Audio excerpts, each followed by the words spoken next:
গরমের ছুটিতে ডেভিড তার গ্রামের বাড়িতে ঘুরতে এসে লক্ষ্য করে যে তাদের ঘরের ঠিক সামনে থাকা ছোট্ট এই বাগানকে কেন্দ্র করে একজোড়া বন্য হাঁস ঘোরাফেরা করছে।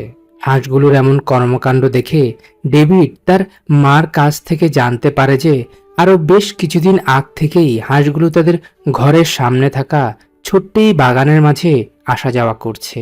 ডেভিডের মা তাকে আরও বলে হয়তোবা বন্য এই হাঁসগুলো তাদের ঘরের কোণে ডিম পাড়ার প্রস্তুতি নিচ্ছে। 3 থেকে 4 দিন পরের ঘটনা।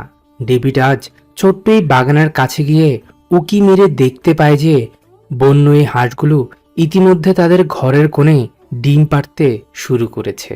এই দেখে সে বাজারে গিয়ে একটি আইপিটিভি ক্যামেরা কিনে এনে হাঁসগুলোর ঘরের ঠিক উপরের অংশে লাগিয়ে দেয়, যেন সে হাঁসগুলোকে কোনো রকম বিরক্ত না করেই তাদের গতিবিধি দেখতে পারে।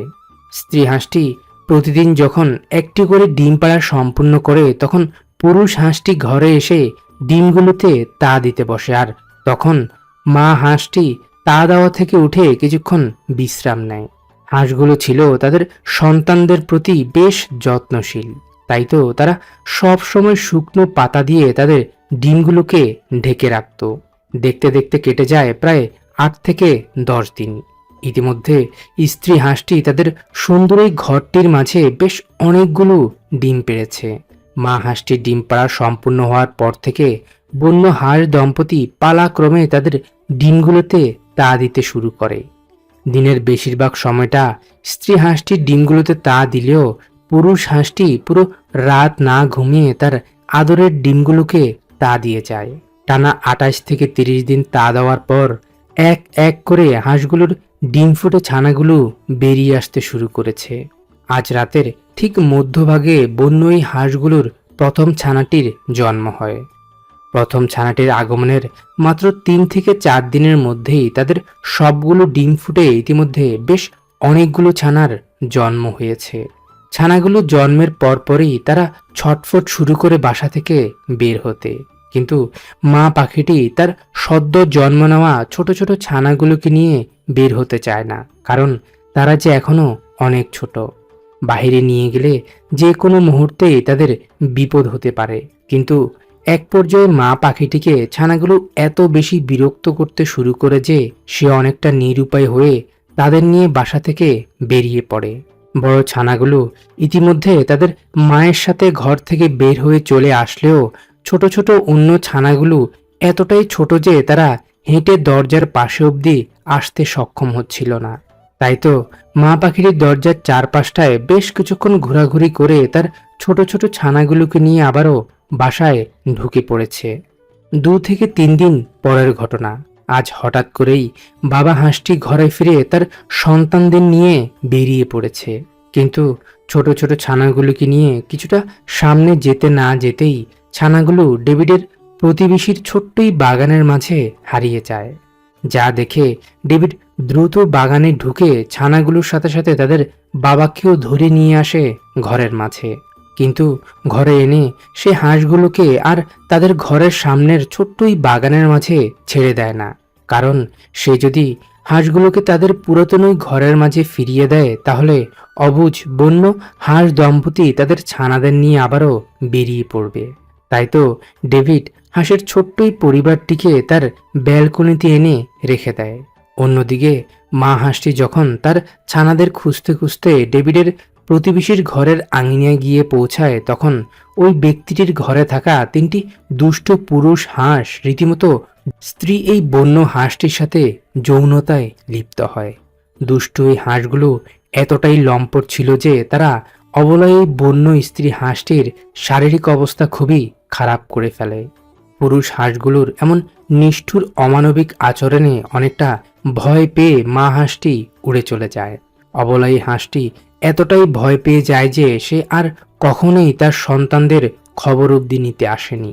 অন্যদিকে ডেভিডের ঘরের আঙিনা ব্যালকনিতে চড়ে বেড়ানো ছোট ছোট ওই বন্য হাঁসের ছানাগুলো 2-4 দিনের মধ্যে এখন বেশ কিছুটা বড় হয়ে উঠেছে। তাই তো ডেভিড এবার সিদ্ধান্ত নিয়েছে তাদেরকে মুক্ত করে দিবে।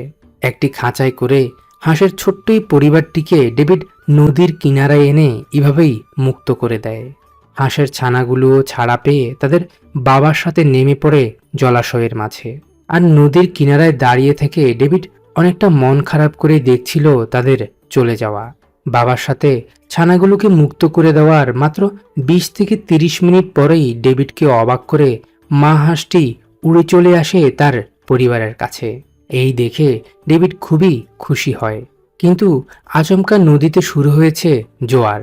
মুহূর্তের মধ্যেই নদীর পানি কেমন যেন পুরোপুরি অস্থির হয়ে উঠেছে। 4-5 মিনিটের মধ্যেই জোয়ারের পানি এতটাই প্রকোপ হয়ে উঠেছে যে নদীর পানিতে সাঁতরে বেড়ানো ছোট ছোট ওই বন্য হাঁসের ছানাগুলো তাদের বাবা মার কাছ থেকে কোথায় যেন হারিয়ে গেছে।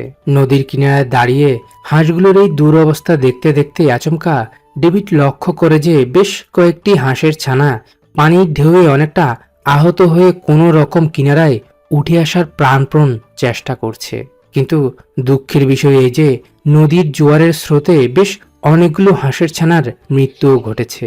হাঁসের ছানাগুলোর এই হাল দেখে ডেভিড ভিডিও করা বাদ দিয়ে কিনারায় উঠে আসা বেশ অনেকগুলো আহত হাঁসের ছানাকে উদ্ধার করে তার ঘরে নিয়ে আসে। ঘরে এনে সে নানাভাবে আহত ছানাগুলোর যত্ন নিতে শুরু করে। ডেভিডের আদর যত্নে আহত ছানাগুলো বেশ কয়েক ঘন্টার মধ্যে যখন কিছুটা সুস্থ হয়ে ওঠে তখন সে ছানাগুলোকে তার ঘরের আঙিনায় ছেড়ে দেয়। কিন্তু মধ্যরাতে সে যখন ছানাগুলোকে দেখতে যায় তখন সে দেখতে পায় যে কোনো এক অজানা কারণে 3টি ছানার মৃত্যু ঘটেছে। এই দেখে তার মনটা খুবই খারাপ হয়ে যায়, কিন্তু এখন আর কী বা করার আছে। ছানাগুলোর মৃত্যুর পর ডেভিড বেঁচে থাকা অন্য ছানাগুলোর আরও ভালোভাবে যত্ন নিতে শুরু করে। ছানাগুলোর বয়স যখন 15 থেকে 18 দিন হয় তখন ডেভিড তাদের জন্য সুন্দর এই ঘরটি তৈরি করে দেয়। ডেভিডের আদর যত্ন আর ভালোবাসা পেয়ে ছানাগুলো ধীরে ধীরে বড় হতে থাকে। তাদের বয়স এখন প্রায় 1 থেকে 1.5 মাস। ইতিমধ্যে তাদের শরীরে পুরোপুরি পালক গজিয়েছে। দিনে একবার কি দুবার ডেভিড ছানাগুলোর জন্য একটি পাত্রের মাঝে পানি দিয়ে রেখে দেয়, যেন তারা তাদের মনের শোকে গোসল করতে পারে। ভাত, চাল, ডাল ইত্যাদির সাথে সাথে নানা ধরনের পোকামাকড় শিকার করে নিয়ে আসে ডেভিড তাদের জন্য।